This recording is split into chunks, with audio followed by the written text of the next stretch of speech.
Dans cette vidéo, vous suivrez l'intégralité de la lettre publiée par l'ancienne ministre de la Justice du Bénin Rekia Madougou emprisonnée depuis mars 2021. Elle dénonce les conditions de détention et la discrimination dont elle est victime à la prison civile de Missérété. Suivez à présent la lettre de Madame Rekia Madougou. Mes chers Amazoniens, je partage ici des injustices criardes que je subis depuis 3 ans, afin que nul n'en ignore. Bien que ce texte soit long, désolé, il ne s'agit que d'un échantillon de mon calvaire, en marge de toute légalité. Ceux à qui ce cri est adressé le liront. Quant à ceux qui ne le peuvent pas, c'est sans rancune. Infiniment merci pour vos prières. Dieu est Dieu. Le cri de cœur d'une détenue politique aux droits bafoués jusque dans les geôles. Dans quel état de droit un prisonnier est interdit de téléphoner même à ses enfants et à son médecin traitant quand il est souffrant, et sans tenir compte de la loi? C'est ce que je suis la seule à endurer à la prison de Missérété. Je porte ma croix et je vous survivrai, grâce à Dieu quoi que vous m'infligiez comme supplice et humiliation. Le calvaire que je subis jour après jour est sans nom, au mépris de la demande de ma libération par le groupe de travail de l'ONU qui a déclaré ma détention triplement arbitraire. La véritable sorcellerie, c'est de détenir au forceps les opposants, les priver de leurs droits fondamentaux et tout tenter pour les museler afin qu'ils soient oubliés et abandonnés. Peine perdue. Vous entendrez parler de nous. Nonobstant l'ostracisme dont je suis pour ma part victime. Aucune injustice n'est destinée à être dissimulée longtemps sous le boisseau. J'ai ouï dire de mes proches toutes les contre-vérités alléguées par les autorités qui se contredisent sur la gestion suppliciante et discriminatoire de ma vie carcérale. Et ce, depuis 3 ans, mon silence à un moment donné ne valait guère consentement mais une option personnelle en lien avec le parcours spirituel que je me suis imposé. Toutefois, il est des moments où l'abus de l'oppression nécessite protestation par instinct de survie. Je sais, avec des preuves que j'ai accumulées au fil du temps pour l'heure du bilan, qu'un agenda spécial de torture m'est particulièrement dédié. Les autorités le savent et nombre de visiteurs connus tout comme anonymes l'ont expérimenté. Ainsi, seule l'administration de la prison civile d'Akpro Missérété, PCAM, a reçu des instructions fermes quant à la nature illégale et féroce du régime carcéral qui m'est imposé. La plupart des officiers qui s'y succèdent s'y emploient affublés d'un zèle redoutable, avec à leur tête, le directeur général, DG, de l'agence pénitentiaire du Bénin, APB, Monsieur François Unkpe. À lui je m'adresserai cette fois-ci publiquement pour les besoins de l'histoire. La Déclaration universelle des droits de l'homme, les règles Nelson Mandela, la Convention des Nations Unies contre la torture, la Convention des Nations Unies sur la discrimination à l'égard des femmes sont autant d'instruments juridiques internationaux consacrant pourtant le droit des détenus mais dont, Monsieur le DG de l'APB, vous avez délibérément choisi de me priver de la jouissance, en vue de préserver votre poste. Au demeurant, je ne vous quémande pas de faveur, je ne vous invite qu'à exercer vos fonctions dans le respect des dispositions de l'article 35 de notre Constitution. En effet, Monsieur le DG, vous violez abusivement, et de manière discriminante, depuis 3 ans, mes droits élémentaires, y compris celui de téléphoner à mes enfants. Tandis que tous les détenus, même ceux ayant du sang sur les mains en jouissent au quotidien. Figurez-vous que sous le régime sordide de l'apartheid, le plus célèbre prisonnier de l'histoire contemporaine, Mandela, pouvait toutefois user des cabines téléphoniques de la prison forteresse de Robben Island. J'ai encore en mémoire cette veille de l'examen du brevet des collèges courant juin 2023. Bien qu'étant dans mes droits, j'ai supplié vos collaborateurs de me permettre de passer un appel à mon fils pour lui dire à quel point je l'aime et lui conseiller d'être mentalement fort pour aborder ce tournant de ses études. Comme tout parent le prodigue à sa progéniture à l'approche des examens scolaires. J'ai suggéré à mes geôliers d'être présents pendant l'appel pour suivre la conversation s'ils le désiraient. Peiné, vos gens m'ont rassuré que j'aurais cette fois la gain de cause, alléguant même que vous êtes présent dans la maison d'arrêt et que le ministre de la Justice d'être chez nous aussi en est informé et nous fera rapidement un retour prétendument favorable. Oh que nenni. Ce n'était que du bluff. J'ai eu tort de croire en un quelconque humanisme chez vous me concernant.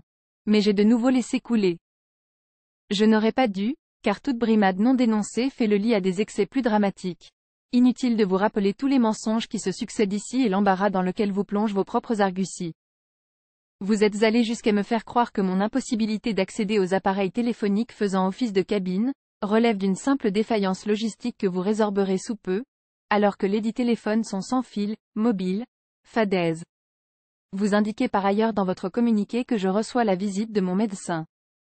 Mais vous omettez opportunément de rappeler d'une part que ce fut obtenu de haute lutte menée pendant toute une année et d'autre part surtout depuis 2022 que j'ai connu différentes crises sanitaires ayant poussé à une prescription d'une batterie d'examens par des spécialistes m'ayant ausculté. Vos régisseurs successifs ne m'ont jamais extraite pour aller les faire. Ces derniers s'embourbent dans des mobiles variables selon le jour et leur humeur. Tantôt, la présidence de la République n'aurait pas autorisé. C'est la raison la plus fréquente à moi servie en ces termes. Madame, comprenez-nous, votre cas est directement géré depuis le palais, nous n'y pouvons rien. Tantôt leur hiérarchie, vous le DG, a refusé de me permettre d'aller effectuer mes divers examens et radiographies dans les hôpitaux comme y ont accès tous les détenus. Ou encore c'est le procureur spécial, PS, qui ne l'aurait pas permis. Que de supercherie. En vous épargnant l'épisode de ma crise de 2021, depuis 2022 où chaque nuit est d'une atrocité que j'expose constamment à l'administration pénitentiaire, aux régisseurs, au PS, au ministre de la Justice, que de courriers n'avons-nous adressé mes conseils et moi. Ce n'est que ces premiers jours d'avril 2024, plus de 2 années plus tard, que je suis autorisé à effectuer mes examens. Du moins partiellement. Car une nouvelle requête doit être introduite au PS qui avait pourtant reçu auparavant plusieurs correspondances sur la même question. Que de pérégrinations, du dilatoire même sur des questions de santé. Et pourtant chaque jour mes codétenus se rendent dans les centres de santé publics comme privés, certains plusieurs fois dans la semaine. En 2 ans, tout pouvait m'arriver puisque la récente consultation de mon médecin fait clairement mention de sérieux risques encourus. Plus de 2 années pour obtenir une simple autorisation d'aller procéder à des examens médicaux dans des hôpitaux sur le territoire national. Et pour couronner le tout, malgré la recrudescence de mes douleurs, confirmée par la radiographie, je suis interdite de téléphoner à mon médecin personnel pour lui transmettre les résultats des analyses réalisées et discuter avec lui de la pathologie identifiée, en hâte. Pendant son prochain voyage au Bénin. Pourtant aucun de vous n'ignore que la loi m'en donne le droit et que les autres détenus en bénéficient. Mieux, la santé est une question de confidentialité, de sécurité et de confiance. En outre, mon droit à l'information et au loisir pour mon équilibre mental non plus, n'échappe au réquisitoire de mes privations. Disposer d'un simple poste radio, comme les autres détenus en possèdent chacun à leur guise, est impossible lorsqu'on s'appelle Rekiamadougou. Dans une prison où climatiseurs individuels, réfrigérateurs, congélateurs, postes téléviseurs avec accès aux chaînes internationales, fours à micro-ondes, consoles de jeux vidéo, sont légion chez les privilégiés, comme l'ont constaté des ONG internationales de passage. Je ne fournirai pas plus de précisions en la matière car vous ne rétablirez pas la justice en ma faveur mais vous viendrez plutôt simuler une dépossession des concernés qui ne mettront pas un mois avant de réintroduire dans la maison les dits matériels électroménagers. Et c'est leur droit d'en jouir. Voilà le cirque auquel vous vous adonnez chaque fois que votre politique de 2 poids 2 mesures est dénoncée. C'est moi la bête que vous cherchez à assommer coûte que coûte. Mais, celui qui est en moi est plus fort que celui qui est dans le monde.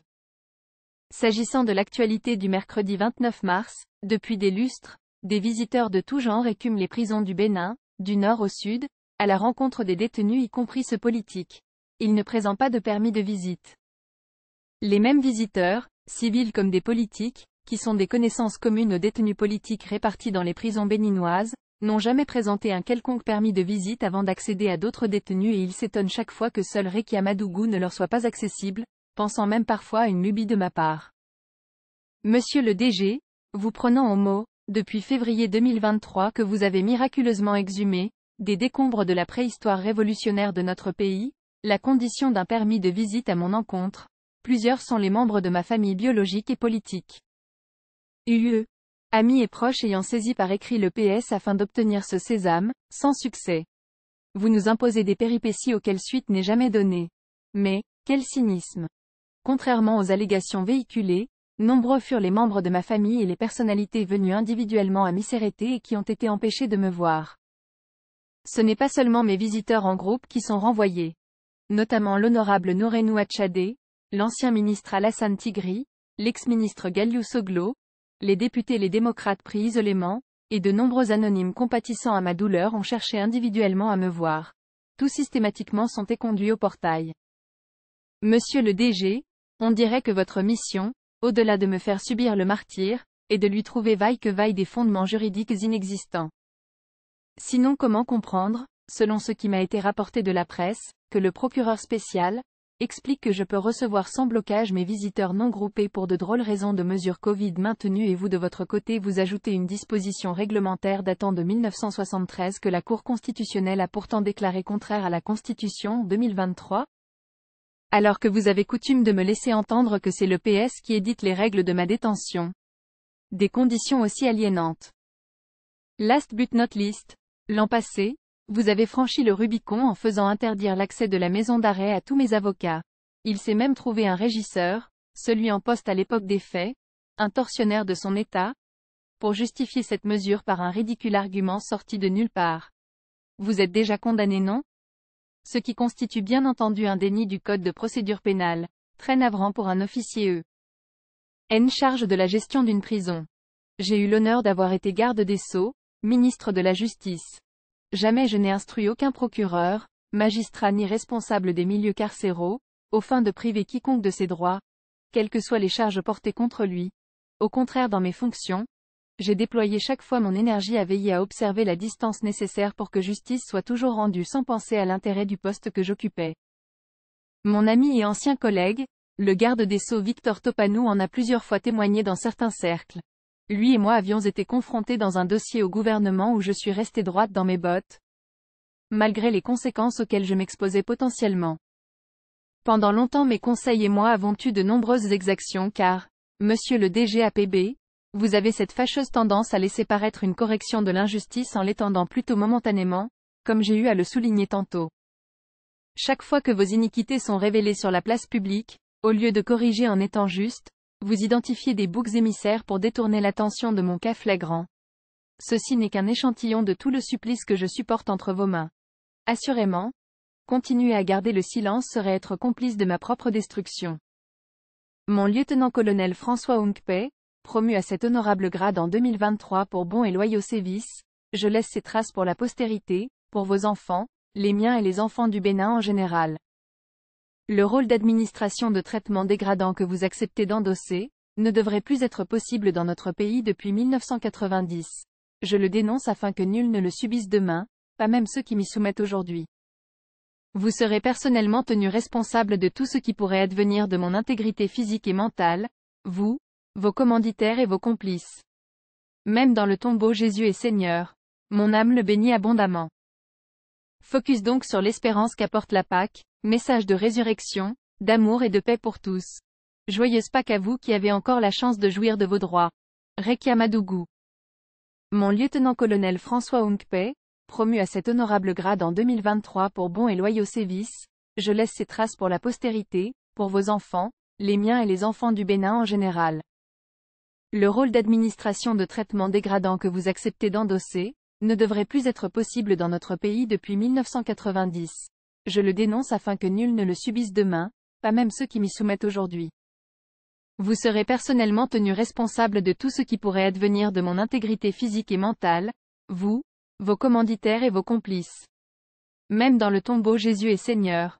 Mon âme le bénit abondamment. Focus donc sur l'espérance qu'apporte la Pâque, message de résurrection, d'amour et de paix pour tous. Joyeuse Pâque à vous qui avez encore la chance de jouir de vos droits. Rekia Madougou.